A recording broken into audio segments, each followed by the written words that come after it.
چې راویې باسلو لږې جدا کړلو سره نور یې ټک یولی موږ پلار وشته بیا 2 ورونه راته شهیدان کړه.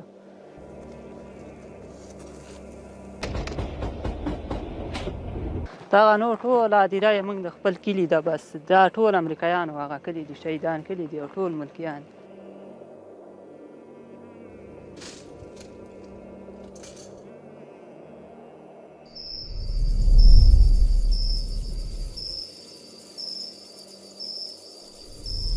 مسافر شهید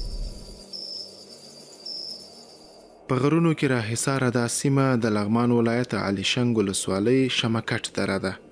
د غره په لمن کې له خټو او ډبرو جوړ کلی نظر محمد خیل نومیږي. ورانې ویجاړې غربت ځپلې څیرې پر دیوالو د لګېدلو مرمیو خاپونه او په کنډواله بدلې شوې خونې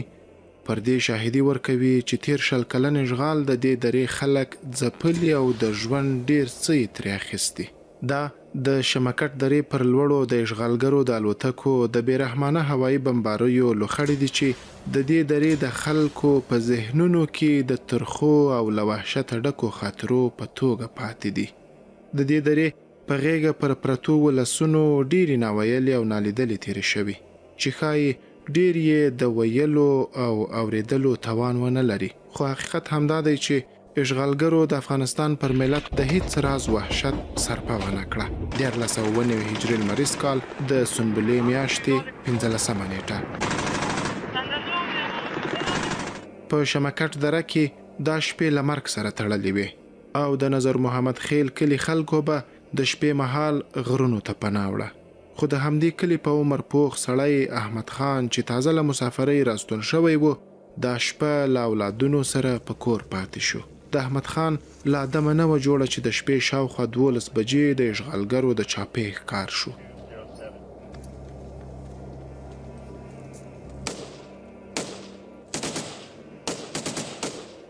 له احمد خان سره یې د هغه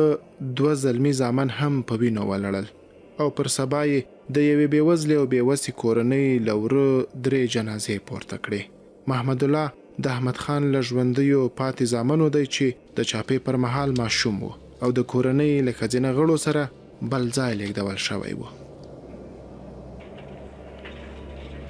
زه وخت کې وړوکی وم دا موږ ورونه ویله چې زه نن به موږ نه څه غواړي موږ ملکي خلک او موږ نه به څه غواړي خو زه یې سم لږ وده شئ. چې کله شپې 12 بجې شللې چې امریکایانو چاپه راغلله او د شپې د کور نه تاوه شلله او دوی چې کله پوه شلو چې هغه کېږو نور یې موږ کور یې راوباسم د کوروالا لږ ماشومان هم هغه کړلې چې راویې باسلو لږ یې جدا کړلو سره نور یې ټک یولی موږ پلار وشته بیا 2 ورونه راته شهیدان کړه. بیا دغسې موږ د کور نه وباسلو ماشومان یې بیل کړل دغسې لږ کور نه لرې کړلو نور یې د کور نه په امریکا تاو کړو او کور ته یې هغه ورکړ انفجار کور یې وران کړ شهیدان یې وکړه. دغلته مې یو ورور شهید شوی و نعمت په نامه باندې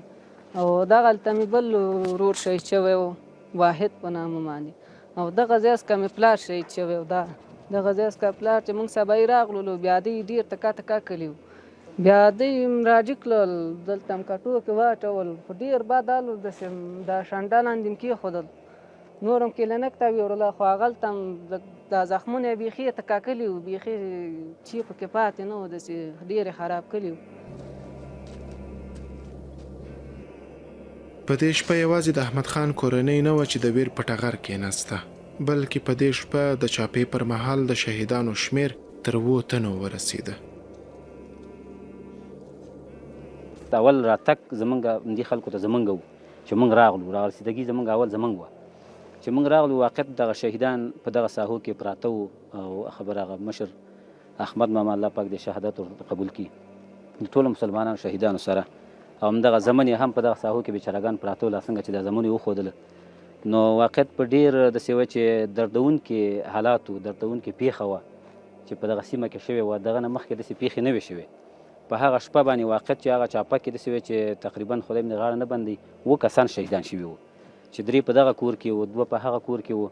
چې هغوی د یو حتی دې پورې چې دردونکې قصه ده چې دا د یو لاس یې پرې کړ او بیچاره هغه داسې وه چې ملکي کس او ډریور و ډریوري یې کوله نو په دغه ورځ باندې دی هم بیچاره میلمه و دلته دا کور کې هغه هم شهید که بل مغه کور والی هم شهید که نو داسې وه چې په هغه ورځ باندې داسې وه په هغه شپه باندې 12 بجې شاوخوا به وي نو داسې وه چې دغه 7 کسان شهیدان داسې په حق ورسېدل شهیدان یې کړل ډېر سخت او تکلیفونه دلته